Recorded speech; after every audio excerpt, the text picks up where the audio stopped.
nuestro episodio acerca del podcast académico. Hoy vamos a hablar acerca de un tema de los dilemas éticos en la evaluación forense. Estamos acompañados de un contexto judicial en el cual enfrentan decisiones más allá de lo que es aplicar pruebas o datos a las personas. El cómo debemos actuar de una manera ética o una manera más personal en la parte de la conciencia.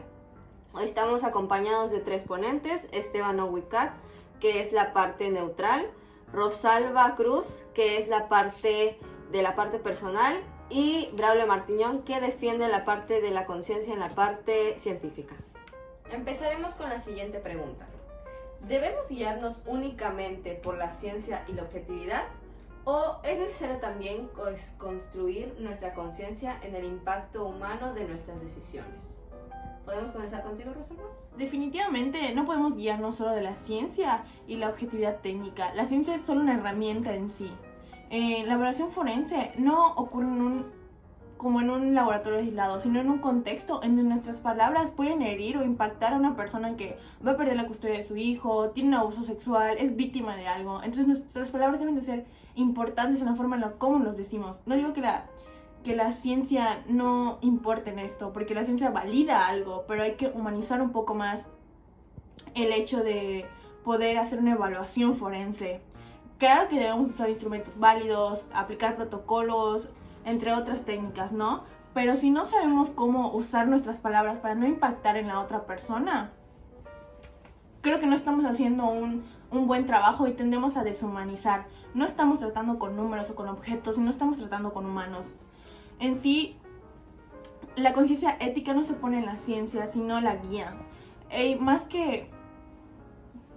que separarlas, deberíamos unirlas, entrelazarlas, porque creo que en un buen trabajo, en una evaluación psicológica, sería bueno el dejar de ser fríos o, ¿cómo decir? Fríos o demasiado limitados, a ser más abiertos para poder ver más allá que solo una evaluación o alguna prueba psicométrica. Muchas gracias, Rosana, por compartirnos este comentario que es muy fundamental, pero igual me gustaría conocer tu punto de vista en la parte científica. Braulio, ¿podrás comentarnos un poco, por favor?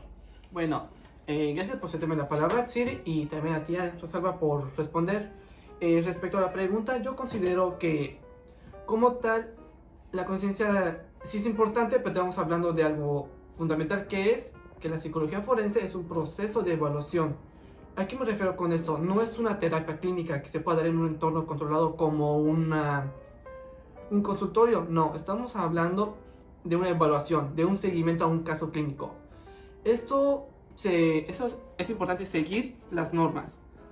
Como tal, el artículo del código ético del psicólogo, respectivamente el 13 y el 26, hacen referencia a que todo debe basarse en fundamentos científicos. Porque no solamente es tratar con el evaluado, estamos trabajando con evaluado, testigos y otras personas que influyen en el caso. Como tal, nosotros estamos siguiendo un proceso en el cual debemos seguir normas, ya que si no lo hacemos podemos sesgar la información.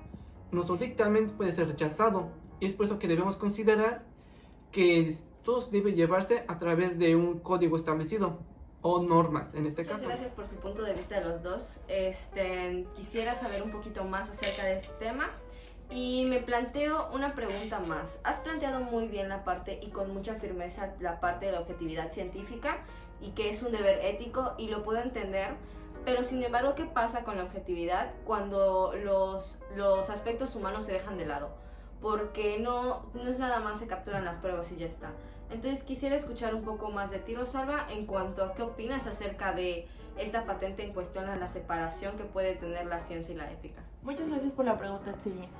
En definitiva, lo verdaderamente ético es no ignorar la conciencia, sino unirla, sino integrarlas a cada una, tanto la ciencia como la conciencia. En decir que un psicólogo forense se centra en una sola técnica, ya que, como había mencionado desde mi punto de vista anterior, la ciencia es una herramienta en sí nada más, no un todo que debemos usar. hace que esto se vea como una visión demasiado limitada, demasiado restringida y lo hace ser peligroso. La realidad no es objetiva. Llegamos a tener o llegamos a evaluar a personas con contextos demasiado vulnerables o peligrosos en los que puede estar un abuso, la discriminación, algo que anteriormente ya había mencionado. Entonces, ¿cómo podemos hablar de neutralidad cuando el propio sistema ya está encargado de las desigualdades?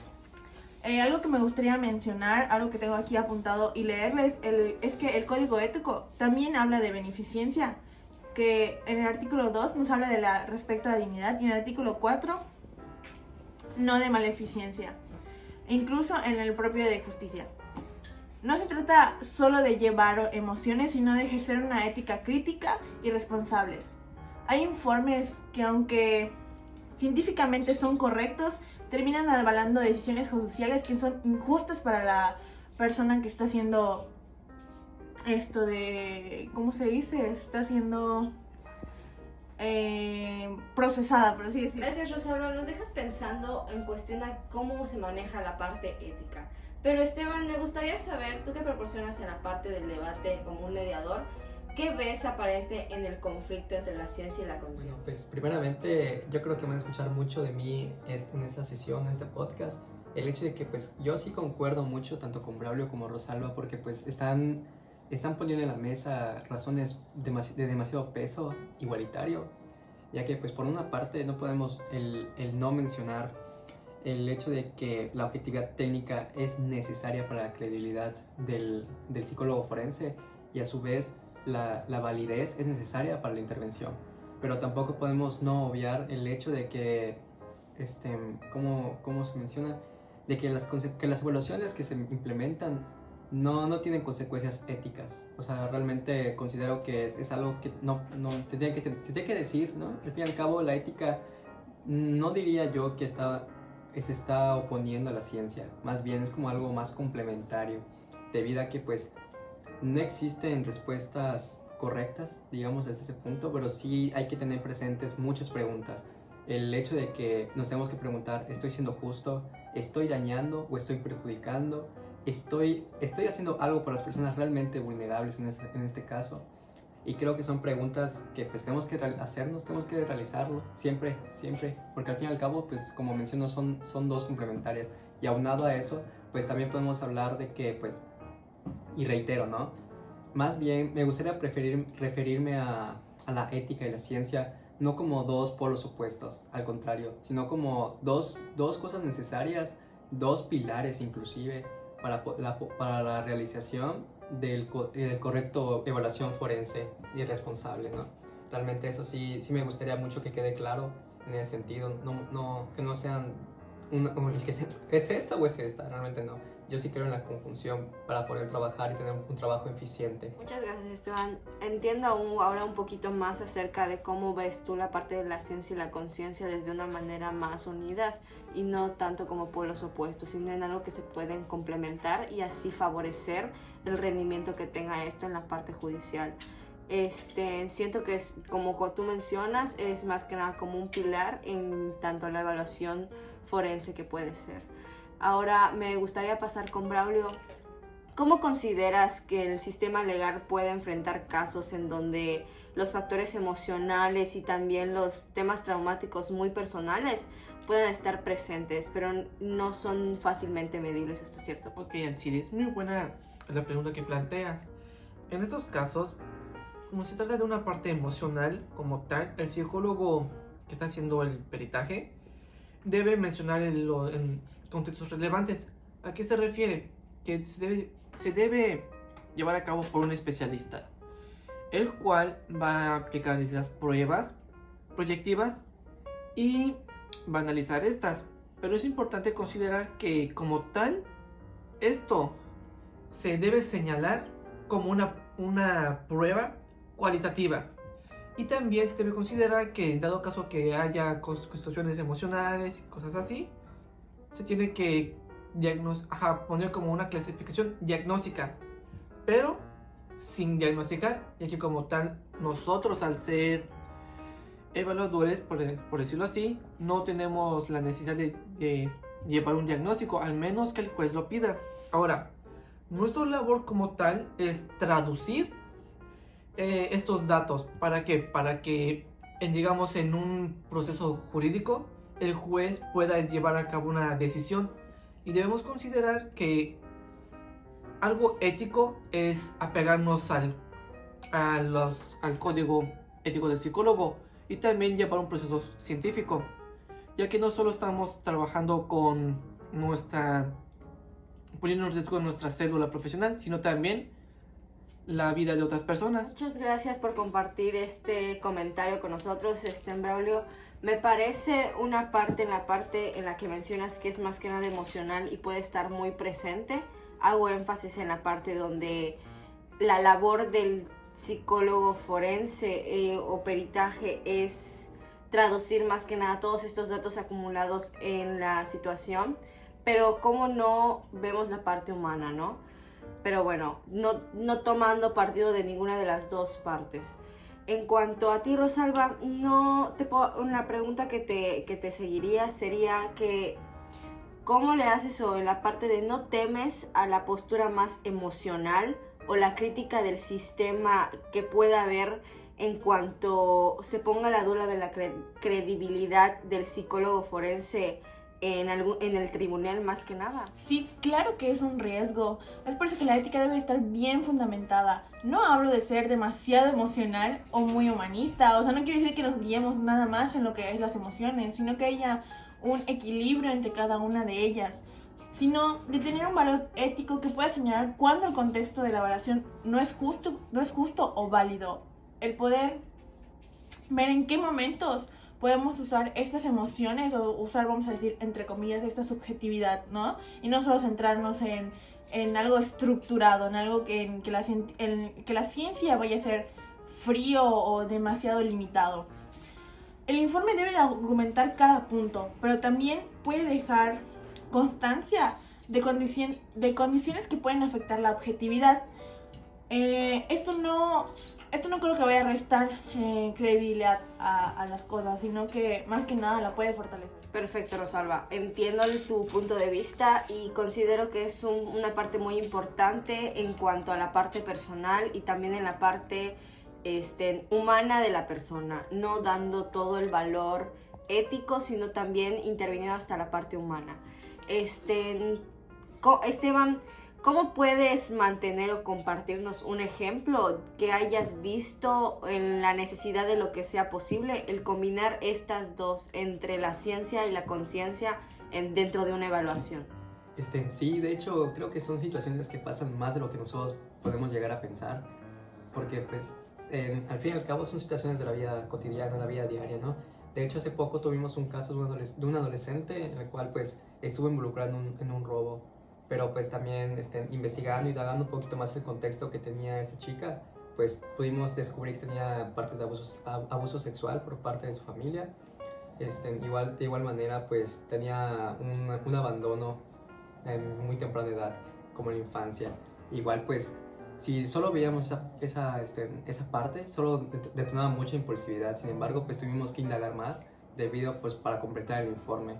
Igual pues después ya comunicamos los diversos factores que pudo ser y pues se tomó la decisión que no sea una sanción punitiva, ¿no? Sino como que rebuscar más esa ética moral, vaya, digamos, para que puedas ayudar a la niña, por lo que pues realmente pues sí tuvo, delimitaron que sea como que tome terapias y pues por lo tanto yo sí considero que ha sido una situación donde se mezclaron tanto la ciencia como la ética en ese sentido para poder apoyar a esa adolescente que tuvo unas fuertes experiencias. Bueno chicos, nos acercamos al final. Quisiera pedirles a cada uno de nuestros ponentes una conclusión breve en cuanto a este tema. ¿Podemos comenzar contigo, Braulio, por favor? Ok, sí, con mucho gusto te comparto mi conclusión. Bueno, desde mi perspectiva, el psicólogo forense debe centrarse también, actuar más desde la ciencia, porque es lo que garantiza resultados una validez mayor, resultados más confiables, y no solo eso, sino que también dan una autoridad legal. O sea, no descarto que el hecho de la parte emocional y la conciencia, porque al fin y al cabo la psicología jurídica en nuestro país, México, apenas está en desarrollo. Quizá en unos 10 años, 20 años, esa parte ya se incluya más, pero en el contexto actual yo considero que es mejor seguir el protocolo tradicional, o sea, siguiéndonos más en la parte científica, en la parte jurídica, en la parte metodológica. Para mí, el ser ético en el ámbito forense no solo necesariamente es aplicar pruebas o hacer entrevistas demasiado estructuradas o irse demasiado a la ciencia, lo que la ciencia nos ha dicho o ha impuesto, ¿no? Sino que debemos de tener más conciencia en nuestras palabras y decisiones que tenemos más que nada, porque impactan en la vida de las personas a las cuales estamos atendiendo, con las cuales estamos trabajando con ellas para una ayuda, ¿no?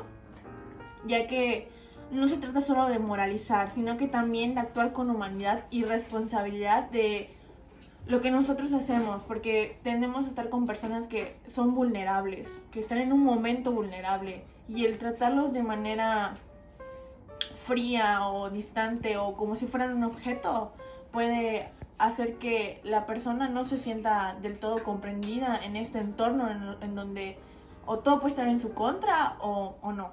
Muchas gracias, Atsiri. Realmente, pues sí, bueno, yo creo en esta parte de la consideración con las premisas que comentan tanto mi compañero Braulio como Rosalba, yo creo que podríamos tener una conjunción de ambas, ¿no? Creo que sería lo ideal, lo